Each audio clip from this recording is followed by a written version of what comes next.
Hello everyone, and welcome back to another video with Mama Swole. If you are new here, my name's Christina. I'm a personal trainer, exercise physiologist, and nationally qualified bikini competitor. In this video today, I'm going to be teaching you all the do's and don'ts of growing your glutes and how to grow them. Here's a little photo of my personal glute progress over the years. I would say about 98% of my clients want to grow their glutes. I know it's a very common goal among many women and men. I have come across a lot of videos on how to grow your glutes, but they're just complete BS. A lot of people get surgery and then they lie and say this is what I did to grow my glutes, but they probably don't actually do that and never have done that, and they're all insufficient exercises that won't get you real results. And I don't care if people get work done, but don't lie about it and take advantage of people / take their money and scam them. I just don't believe in giving people exercises that aren't scientifically proven to work. So I really wanted to make this video to help everybody out that has this goal. I'm gonna give you exercises that actually will give you the results you want. So if you're interested in that, keep on watching. My first don't avoid weights. You're gonna need some type of resistance to grow your glutes. So if you're on the Stairmaster all day, every day, and you're avoiding the weight room, you're not gonna see any growth in your glutes. I think that a lot of people believe that the Stairmaster is a way to grow your glutes, but that's more for cardio. With that being said, that brings me to my first do. Do lift weights. Don't be afraid. If you're that scared of getting hurt, I know a personal trainer who could help you out. If you're interested in training with me, my email is ccarptraining@gmail.com. Hit me up if you're interested in learning about weightlifting and how to lift properly and with good form. Now, going along with that, you're gonna wanna do compound exercises, such as squats. Of course, everybody knows squats. Hip thrusts, deadlifts. These are all gonna be super important exercises that you need to do. My second don't starve yourself. You need nutrients. Your body needs fuel. When you exercise, you're breaking down your muscles. That's why it hurts, because you're literally breaking them down. You're breaking them apart.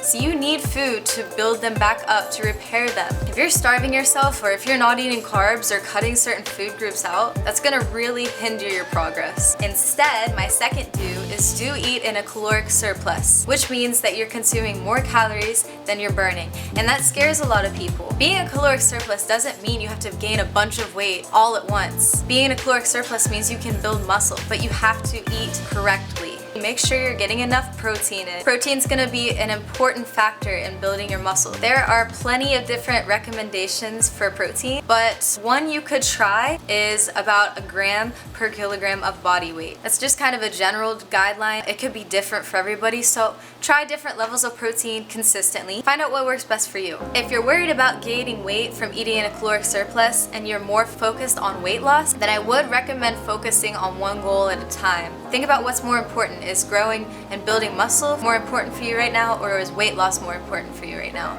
My third don't do 100 reps of 20 sets on the same machine the whole time you're at the gym. I see people doing this a lot on the leg press, on the hip abductor machine. They're just sitting there and they're texting. You can tell they're not even breaking a sweat, and that's gonna get you 0 results. That's gonna maybe get your heart rate up, so that's a little bit of cardio, but that's not gonna grow your glutes. The American College of Sports Medicine, who I'm certified through, recommends for hypertrophy doing 8 to 10 reps, so try to keep it in that range. These are just, once again, general recommendations. Different things work for different people, so try it out. Whatever you do, be consistent with it for at least 6 to 8 weeks. If you notice big change, perfect. If you don't, maybe try to tweak something a little bit. My next do is keep adding weight. Once they become easy, it's time to bump up the weight. There is a principle called progressive overload. It basically means once your body adapts to the stress being placed on it, you have to increase the stress to overcome the adaptation to see more change. There is a rule called the 2x2 rule. If your goal is 10 reps, and let's say you hit 12 reps, and you're like, oh wow, that used to be hard to get even 10, and now I got 12. And then you go in the next session and you get 12 reps again. That means you just got 2 extra reps than your goal 2 times. So then you can bump up the weight by 5 to 10 pounds. But make sure, once again, you're lifting with proper form, because form is way more important than weights. And if you're just pushing heavy weight and you have terrible form, you're gonna hurt yourself, okay?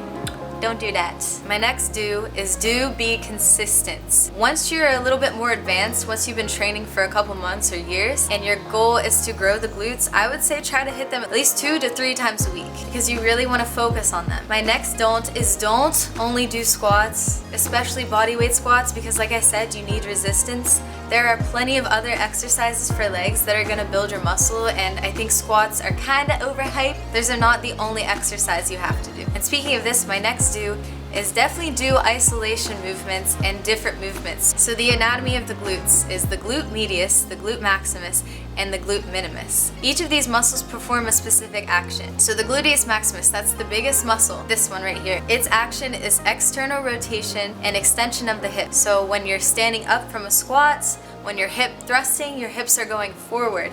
That's the glute maximus working. The action of the gluteus medius is to abduct and medially rotate the hip. So exercises like hip abductors are really gonna work that muscle. The gluteus minimus is very tiny, very small, and it's just more for stabilizing. So we don't really have to worry about directly hitting that muscle as much. Considering all of these different muscles of the glutes, you wanna hit them all. So you definitely wanna do a mixture of exercises that are gonna hit each muscle. And my final do is do rest. Doing glutes every single day is not going to give them the proper rest that they need. They need to recover. A recommendation from the American College of Sports Medicine, once again I'm going to reference them, is to wait at least 48 hours between muscle groups. I really wish you all the best of luck in growing your glutes, and I hope this video was super helpful. If it was, go ahead and give me a like. Comment below what other muscle groups you're trying to grow, and if you need me to make a video on how to grow them. Subscribe to see more videos on mental, physical, and spiritual health, and to see more of Mama Swole. Share this video with a friend who's also trying to grow their glutes. Alright, that's all I have for today. Deuces.